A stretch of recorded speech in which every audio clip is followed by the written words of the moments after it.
Thank you, Honorable Chairperson, sir, for giving me the opportunity of speaking on the Wildlife Protection Amendment Bill.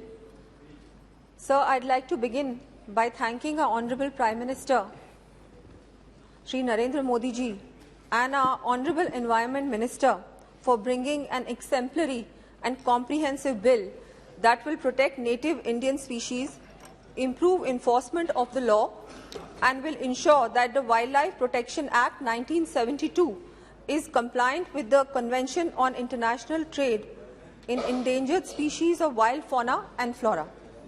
Speaker, sir, our government, under the able leadership of the Honorable Prime Minister, has displayed grit and determination to make India a responsible and a climate-resilient economy.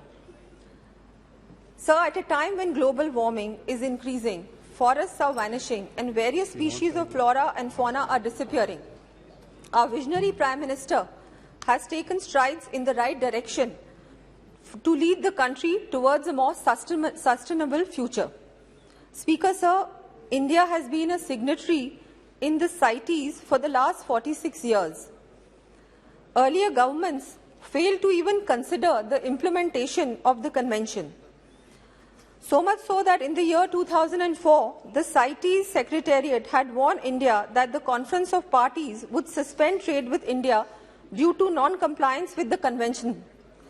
Speaker, sir, I'd like to congratulate our government for incorporating the provisions of CITES in the Wildlife Protection Act as a separate chapter 5th B, which is titled Regulation of International Trade in Endangered Species of Wild Fauna and Flora.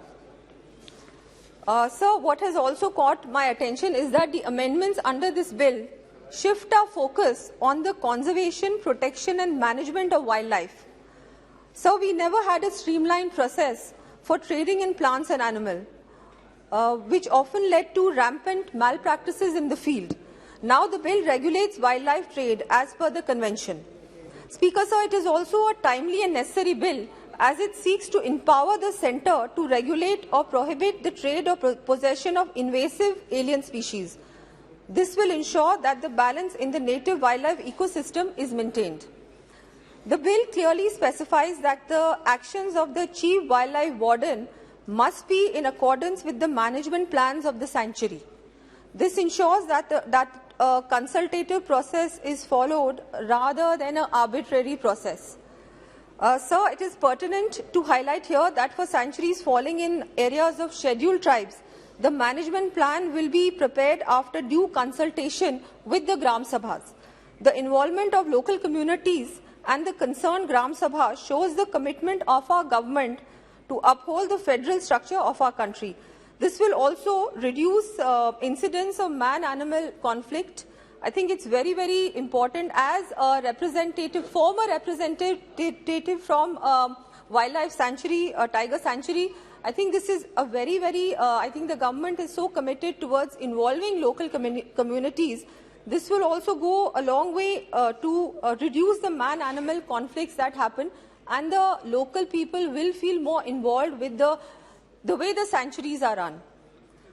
Another welcome move is empowering the state boards for wildlife to constitute a standing committee for exercising certain delegated functions. This decentralization process will ensure more localized solutions and faster decision making as it reduces the dependence on the centre and on state level board meetings, because by making a standing committee, a lot of the workload will be reduced. There will be state wildlife board meetings more regularly, because many states like Rajasthan they should have more regular meetings which don't happen.